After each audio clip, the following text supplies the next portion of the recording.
Eh, Buenas tardes, doctor Ortega, doctora Brenda, hija de la doctora Ortega también. El día de hoy abordaremos el tema de BIRATS por ultrasonido. Yo soy Alex Velázquez, residente de segundo año del posgrado de Radiología e Imágenes Médicas. En primer lugar, tenemos que tener en cuenta que BIRATS es una marca registrada de la ACR, del Colegio Americano de Radiología.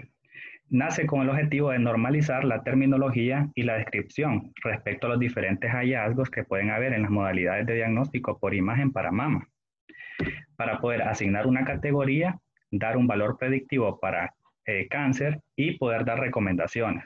Todo esto para ayudar a la gestión clínica de los pacientes.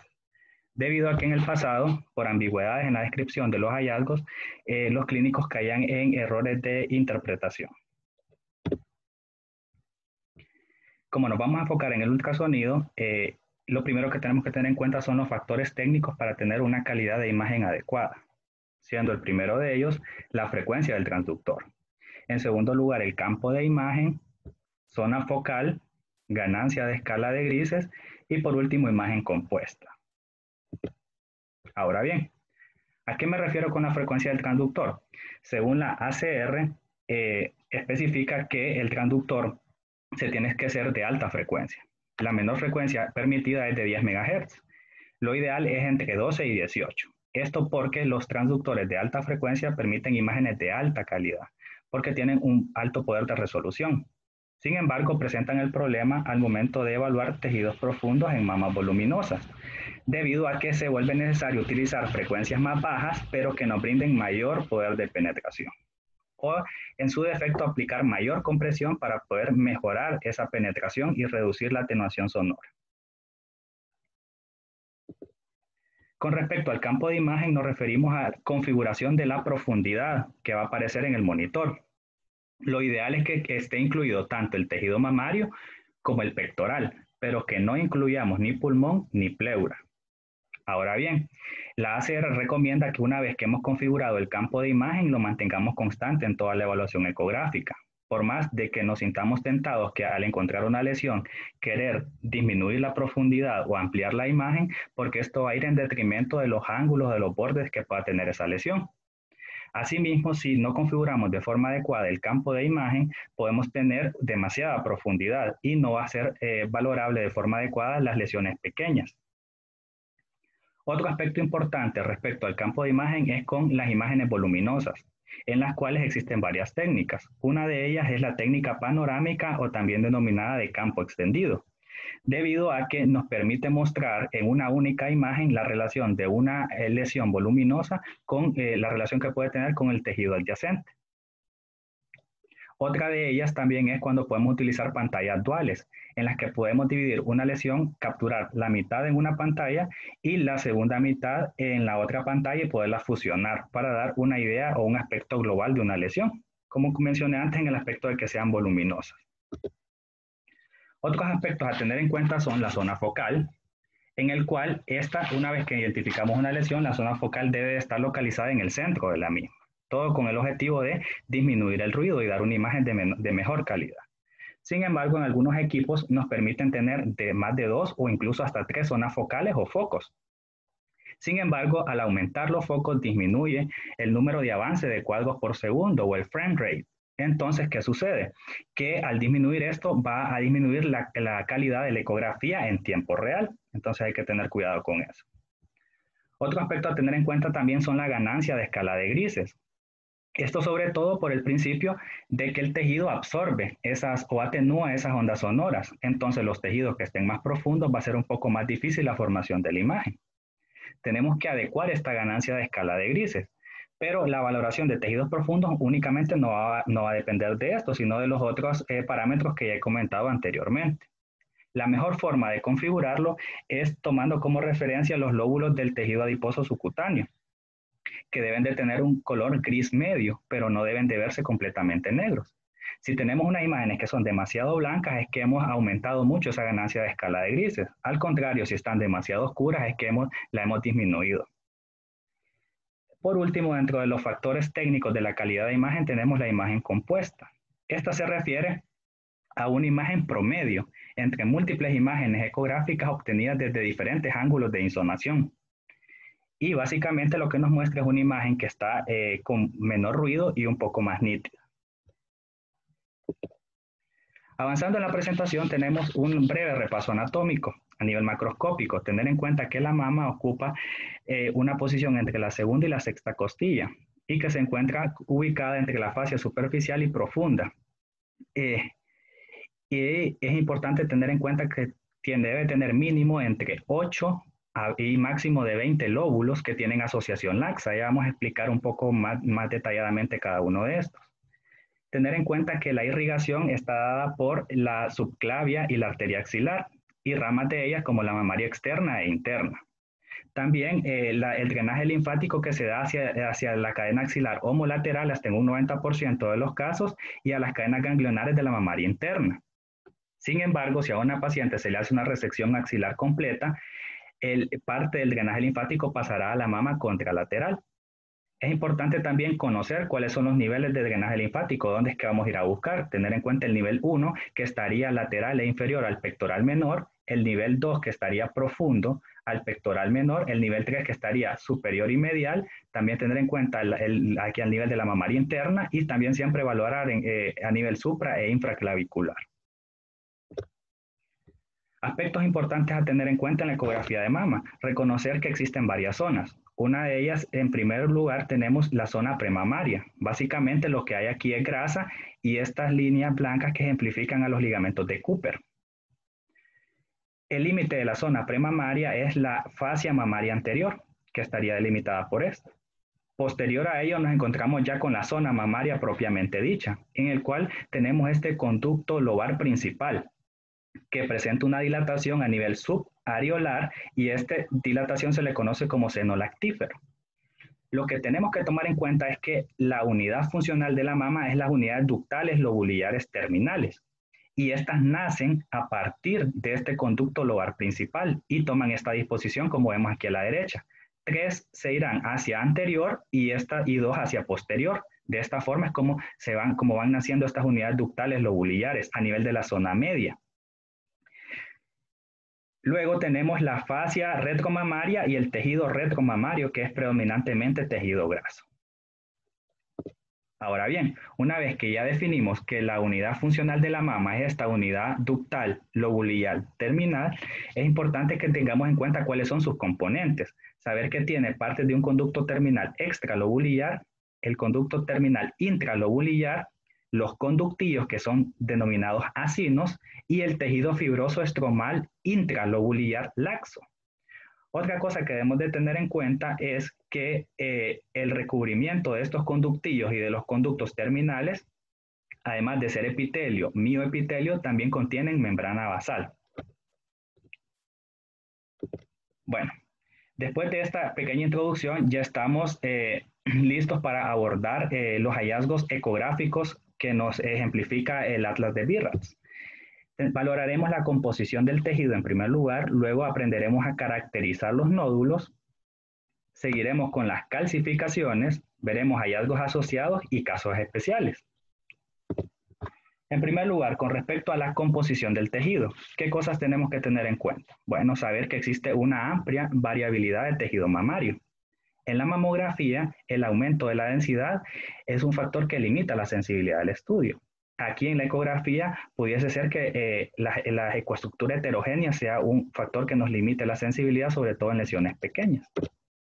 ¿Qué es lo que esperamos encontrar cuando hacemos el ultrasonido de mama? Bueno, primero tenemos que saber identificar las estructuras en un plano mamario. Saber que lo primero que vamos a encontrar es la piel, que está limitada por esta línea ecogénica. Luego viene la grasa, que es el tejido celular subcutáneo, y los nódulos grasos, que tienen, como ya mencioné anteriormente, deben de tener un tono gris medio. Y luego viene todo esto, que es un sector grueso de tejido mamario, que puede ser homogéneo o heterogéneo. En este caso es heterogéneo porque estamos viendo que hay focos áreas hiper y alternándose con hipoecogénicas. Posterior a ello tenemos que reconocer la grasa retromamaria y por último el músculo pectoral. Bueno, ya empezando a ver la composición de los tejidos, el primero que menciona el atlas es el tejido, la composición adiposa homogénea, en la cual vamos a ver lóbulos de grasa predominantemente acompañados de estos tractos de ecogenicidad uniforme que van a corresponder a las estructuras de sostén que son los ligamentos de Cooper. Luego tenemos el tejido fibroglandular homogéneo, en el cual vamos a ver este grueso sector de tejido mamario fibroglandular, el cual va a tener una ecogenicidad homogénea y va a estar justo por debajo de estos lóbulos grasos. Debemos de prestar especial atención a estas áreas de unión, donde se une los lóbulos grasos con el tejido fibroglandular, porque en la literatura refieren que son las áreas donde predominantemente se pueden producir alteraciones. La imagen de la derecha también una ecoestructura fibroglandular homogénea, pero ya en una imagen de campo extendido o panorámica. Para terminar con la composición de los tejidos, tenemos el tejido, la composición heterogénea, en la cual vamos a tener justo después de estos lóbulos de grasa el sector del tejido mamario que tiende a ser heterogéneo, caracterizado por áreas de hiper e hipoecogenicidad, que le van a dar un aspecto de animal print. Pero ¿qué debemos de tener en cuenta? Que esta ecoestructura heterogénea puede ser focal o difusa y que tenemos que observar, se observa predominantemente en mujeres jóvenes y también en aquellos pacientes a las que en la mamografía vimos una densidad heterogénea. Lo que había mencionado anteriormente es que cuando existen lesiones pequeñas dentro de un tejido heterogéneo pueden ser a veces difíciles de diagnosticar o de interpretar. Entonces, al llevarnos a esos dilemas interpretativos, podemos inferir que una ecoestructura heterogénea disminuye la sensibilidad de la ecografía e incluso puede derivar en biopsias innecesarias.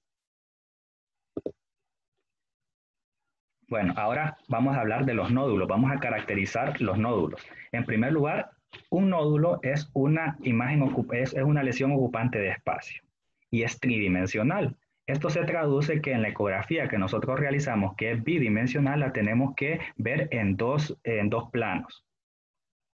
Primero vamos a valorar la forma. La forma puede ser ovalada, en primer lugar, que también puede describirse como ovoidea o elíptica, por esta forma que tiene. En este caso tenemos un nódulo que es ovoideo, vemos la forma ovoidea, es circunscrito, ya vamos a ver qué es lo que significa cada una de estas otras características que vamos a mencionar, anecogénico, es paralelo al plano cutáneo, no tenemos Doppler, pero podemos inferir que es avascular al Doppler color y que tiene este refuerzo acústico posterior. Además de ello, es importante caracterizar la localización donde se encuentra. Está en el radio 12 a nivel periareolar de la mama derecha. Entonces ya vamos viendo qué tipo de forma pueden tener los nódulos. Tenemos que mencionar acá que es permitido en una forma ovalada tener hasta 3 lobulaciones u ondulaciones, como le quieran mencionar. Luego tenemos la forma redondeada, en la que el diámetro antero-posterior debe de ser exactamente igual al diámetro transverso. En este caso estamos frente a un nódulo redondeado, circunscrito, anecoico, y bueno, el cual tiene refuerzo acústico posterior. Probablemente, bueno, aquí estamos viendo la caja del Doppler color y vemos que es avascular al Doppler color. Ahora bien, si el nódulo no es ni ovalado ni redondeado, entonces lo colocamos dentro de la categoría de irregular. Esto dentro de la forma, porque después podemos tender a confundirnos con el margen también, pero aquí hablamos que la forma es irregular. Entonces aquí estamos frente a un nódulo irregular, no es circunscrito, de hecho es angulado, sus márgenes son angulados, no es paralelo al plano cutáneo, tiene vascularidad al aplicar el Doppler color y podemos ver que sí, que se acompaña de refuerzo acústico posterior. Bueno, avanzando con los nódulos, vamos a hablar de la característica de la orientación, la cual básicamente es la relación del diámetro mayor de la lesión con relación al plano cutáneo. Si el diámetro mayor se encuentra en la misma dirección o es paralela al plano cutáneo, vamos a decir que es paralelo. Como en este caso, que es un nódulo ovoideo circunscrito, anecoico, paralelo al plano cutáneo, como podemos ver, y es avascular al Doppler color y que produce este refuerzo posterior. Ahora bien, si no, si su diámetro mayor no es paralelo al plano cutáneo, o sea que este diámetro anteroposterior o la distancia vertical es mayor que la transversa, estamos hablando de una orientación no paralela, como en este nódulo hipoecogénico sólido es irregular, también es hipoecogénico, no es paralelo al plano cutáneo. Podemos ver que incluso tiene algunas calcificaciones al aplicar el micropure y al aplicar la sonoelastografía vemos que se está pinta de color azul y nos vamos a la escala y nos indica que tiene características de dureza. Probablemente este sea una lesión maligna. Continuando con la valoración o con la caracterización de los nódulos, es importante hablar del margen. Entonces el margen es el límite o el borde de la lesión. Así bien, tenemos el margen circunscrito como aquel que está bien delimitado, como podemos observar en esta lesión, que vemos un borde bien delimitado y hay una transición abrupta entre el borde de la lesión y el tejido circundante. En este caso, este es un nódulo ovoideo circunscrito, anecogénico, paralelo al plano cutáneo, avascular al Doppler y que tiene refuerzo acústico posterior. Ahora bien, si no es, bueno, en el caso de que sea no circunscrito, existen 4 categorías en las cuales lo podemos incluir. Puede ser el primero que tengo aquí el ejemplo, que es indefinido. En un segundo lugar, angulado, microlobulado o espiculado. Recordar de que no hay margen irregular, porque habíamos hablado de que la forma era irregular, porque a veces tendemos a confundirnos en este apartado. Bueno, aquí estamos frente a un nódulo, el cual es sólido, es irregular, no es circunscrito, de hecho es indefinido, como lo habíamos mencionado, y es indefinido porque no presenta una delimitación nítida con el tejido circundante. Asimismo, no es paralelo al plano cutáneo, vemos que el diámetro anteroposterior es mayor, no presenta vascularidad al aplicar Doppler color y podemos ver de que tiene una tenue sombra acústica posterior en esta imagen. Dentro de los márgenes no circunscritos está el angulado, en el cual hay una porción del nódulo que forma ángulos puntiagudos o márgenes puntiagudos, como este que estamos viendo acá, y que generalmente son ángulos agudos. En este caso, este nódulo sólido, hipoecogénico, es angulado, no es paralelo al plano cutáneo, no vemos la vascularidad, pero aquí hay algo que llama la atención, que vemos que está en contacto con el músculo, está cerca, muy cerca en contacto con el músculo pectoral, que es algo que tenemos que tomar en cuenta.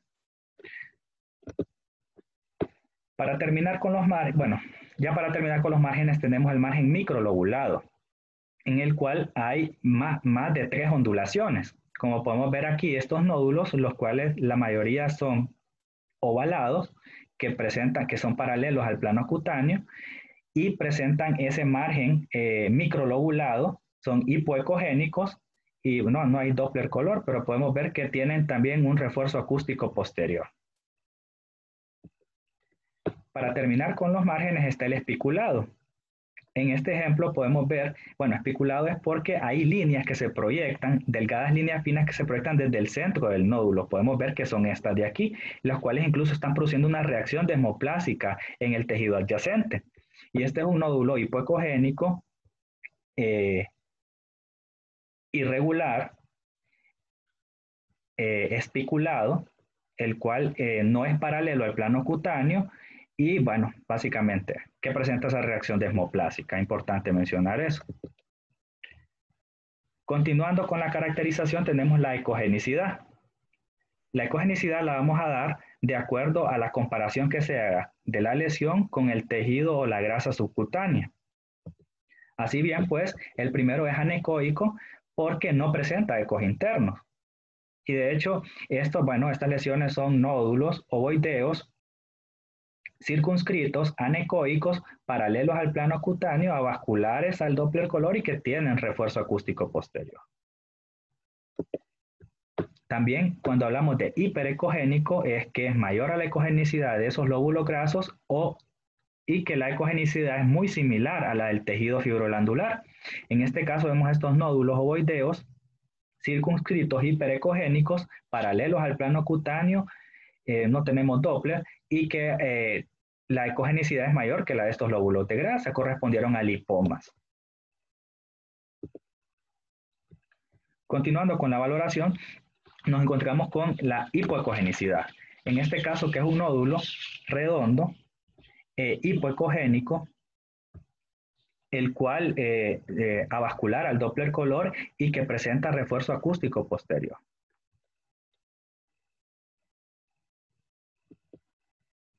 También puede ser una ecogenicidad mixta, en la cual hay áreas que son anecoicas de contenido líquido y otras áreas que son ecogénicas porque es el contenido sólido.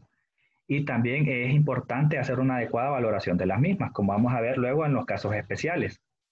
En este caso, el nódulo ovoideo, ovoideo circunscrito, la ecogenicidad es mixta, paralelo al plano cutáneo, no sabemos la vascularidad que produce este refuerzo acústico posterior. Los hallazgos acústicos posteriores los vamos a valorar en el nódulo porque representan el grado de atenuación que le está produciendo el nódulo al paso de las ondas sonoras. Si tenemos que el nódulo no presenta resistencia al paso de las ondas sonoras, lo que vamos a tener es un refuerzo acústico posterior, que es una de las características más importantes que tienen los quistes, aunque no es específica de los quistes. Ahora bien, también hay otras que nos van a brindar una sombra acústica posterior, en el cual habrán elementos que se van a oponer al paso de ese haz sonoro y nos van a producir una sombra en el tejido posterior al nódulo, como es en esta imagen que es debido a una calcificación. Otras particularidades es que las cicatrices postquirúrgicas y también la fibrosis nos pueden producir este tipo de sombra acústica posterior. En este caso de acá vemos un nódulo sólido, hipoecogénico, irregular, el cual presenta esa sombra acústica posterior, pero vemos que hay como una reacción desmoplásica en el tejido circundante. Bueno, una vez que ya caracterizamos los nódulos, avanzamos hacia las calcificaciones, en el cual, en primer lugar, tenemos las calcificaciones es importante tener en cuenta que el método ideal para valorarlas es la mamografía. Debido a que en el ultrasonido los transductores de alta frecuencia nos han permitido valorar microcalcificaciones. Sin embargo, estas microcalcificaciones no llegan a tener tamaños para poder decir que pueden atenuar el haz sonoro, entonces no van a producir sombra acústica posterior y únicamente las vamos a ver como puntos ecogénicos, los que en algunas ocasiones no van a ser distinguibles adecuadamente del ruido. De hecho, en la literatura menciona que ya las macrocalcificaciones o los microquistes o las microcalcificaciones que estén agrupadas podrían ya producir una sombra posterior. En este caso, lo primero a valorar es las calcificaciones intranodulares, las cuales son más evidentes si están dentro de un nódulo que es hipoecogénico, como en este caso, que vemos un nódulo sólido, ovoideo, circunscrito, hipoecogénico, paralelo al plano cutáneo, avascular al Doppler color, que presenta el refuerzo acústico posterior, pero también vemos esta zona de sombra acústica posterior que es dada por esa calcificación que hay en su interior. Aquí vemos más de calcificaciones intranodales, estas sobre todo que se observan como puntos ecogénicos con el software de MicroPure en los equipos Toshiba, que lo vemos que están dentro de un quiste simple que a su vez también tiene un septo en su interior. También las calcificaciones pueden ser extranodulares. como en este caso que vemos estos puntos ecogénicos acá en la periferia, pero si observamos vemos este nódulo irregular hipoecogénico que proyecta sombra acústica posterior y está produciendo una reacción desmoplásica que probablemente es una lesión maligna. Y por último, también las calcificaciones pueden ser intraductales. En este caso es una imagen de ecografía volumétrica en la cual se pueden observar a nivel de los conductos las calcificaciones en su interior. Y según el BIRAP tenemos que prestar atención especial a este tipo de calcificaciones porque generalmente constituyen hallazgos sospechosos. Bueno, continuando con la presentación, ahora vamos a avanzar hacia los hallazgos asociados. Y aquí nos presentamos con la distorsión de la arquitectura. En este caso, estamos con una distorsión de la arquitectura, la cual es heterogénea, que está en contacto con el músculo pectoral y produce una elevación del ligamento de Cooper. Asimismo, las distorsiones en este caso, menciona que tenía microcalcificaciones en su interior que habían sido valoradas previamente en la mamografía. Microcalcificaciones pleomórficas y fue denominado como un BIRAT 4C. Importante tener en cuenta también que la distorsión de la arquitectura se puede presentar obliterando planos tisulares y también con las alteraciones en el ligamento de Cooper, ya sea con rectificación o engrosamiento del mismo. También es importante tener en cuenta los cambios ductales. Recordar que los conductos se van ramificando de manera uniforme y regular desde la base del pezón hacia el interior del parénquima. Podemos encontrar dilataciones quísticas y también podemos encontrar incluso lesiones en su interior o únicamente detritus. También podemos observar cambios cutáneos, en los cuales la piel ya se puede engrosar, tener un diámetro mayor de 2 milímetros o incluso tener retracción cutánea, que ya hablamos de que se vuelve una superficie cóncava. Estos cambios cutáneos, en este caso, van asociados con alteraciones, puede ir asociados con alteraciones como edema, en el cual vamos a ver un aspecto reticulado en el que esa red van a producir líneas hipoecogénicas que pueden o corresponder a vasos linfáticos dilatados o a líquido intersticial. Algo más que tenemos que tomar en cuenta es la vascularización de las lesiones, que puede ser ausente, interna o anular. En este caso vemos que este nódulo hipoecogénico, sólido, ¿verdad? Hipoecogénico, redondeado, circunscrito, no presenta vascularidad interna, aunque sí tiene calcificaciones en su interior.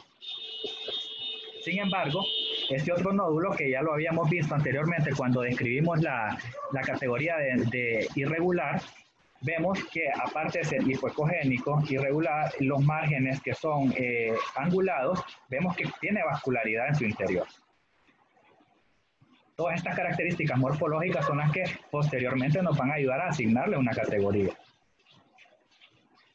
La elasticidad es un software en el cual nos permite valorar la dureza del nódulo y del tejido circundante. Tenemos que ver que existen dos tipos de elasticidad. Se pueden medir de dos formas. La forma no cuantitativa sería con una compresión manual. Y ya la forma cuantitativa es ya midiendo el volumen de esa energía, o sea, cuánta energía tienen esas ondas de cizallamiento, y esto ya se da en kilopascales. Lo que tenemos que tener en cuenta siempre es que los colores no siempre van a representar lo mismo, entonces tenemos que fijarnos en la descripción de la escala que se encuentra siempre al lado izquierdo. En este caso nos está indicando que lo azul es dureza y los tejidos blandos son rojos. En este caso está teniendo un patrón de mosaico que es característico de los fibroadenomas. Igual en esta otra lesión hipoecogénica, ovoidea, circunscrita, que podemos ver que aquí ya se está aplicando y ya se ve cuánto es el porcentaje de tensión que se está aplicando. Por último, tenemos los casos especiales. Y vamos a empezar con los quistes simples. Tenemos que tener en cuenta que un quiste simple tiene que tener 4 características básicas, que es la que he estado mencionando a lo largo de la charla, he sido repetitivo. Y estas son que tenga un margen, la forma oval o redonda, que sea anecoico, y que presente refuerzo acústico posterior. Tenemos que tener en cuenta que los quistes simples no son más que nacen de los conductos obstruidos y no son más de epitelio relleno de líquido. Se dan sobre todo en mujeres entre 35 y 50 años y algo a tener en cuenta es que sufren variabilidad con el ciclo menstrual, sobre todo cambios de tamaño en la fase premenstrual del ciclo. Luisa. Otra cosa a tener en cuenta es que los transductores de alta frecuencia generalmente pueden valorar quistes de hasta 2 a 3 milímetros, aunque lo ideal en la literatura dice que para poderlo valorar de forma adecuada deben de tener un tamaño de 8 milímetros.